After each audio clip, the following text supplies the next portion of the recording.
Hello students, welcome you all to the video lecture on understanding quadrilaterals, chapter number 3.4, example 7. So here they have given that RIC, that is rise is a rhombus. So this is the rhombus. Find XYZ.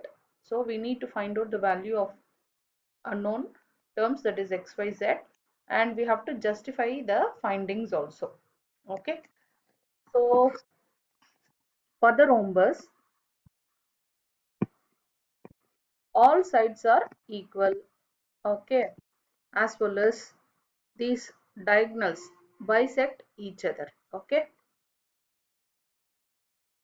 diagonals bisect each other.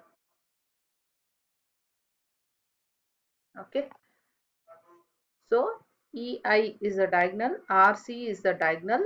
These diagonals bisect each other, so meaning that the distance, that is OE, is equal to OI. Similarly, OR is equal to OC.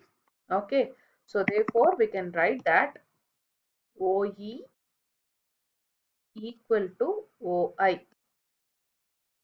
Also, OR is equal to OC. Okay, so OR is equal to OC, OE is equal to OI, because the diagonals bisect each other. Okay, so what is OE? OE is given by the term X. Okay, what is OI? It is 5. The value is already given, it is 5. So we have determined that what is X. Similarly, what is OR? OR is Y. What is OC? OC is 12. So using the property that rhombus diagonals bisect each other, we have determined the value X as well as Y. So now I have to determine the value Z.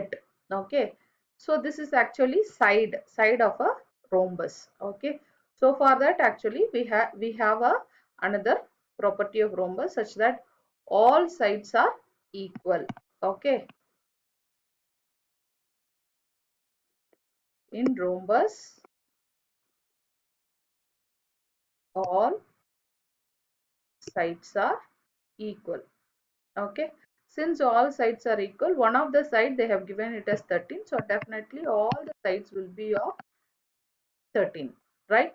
So RI is equal to RE is equal to EZ is equal to CI, right? So the sides are of equal in length.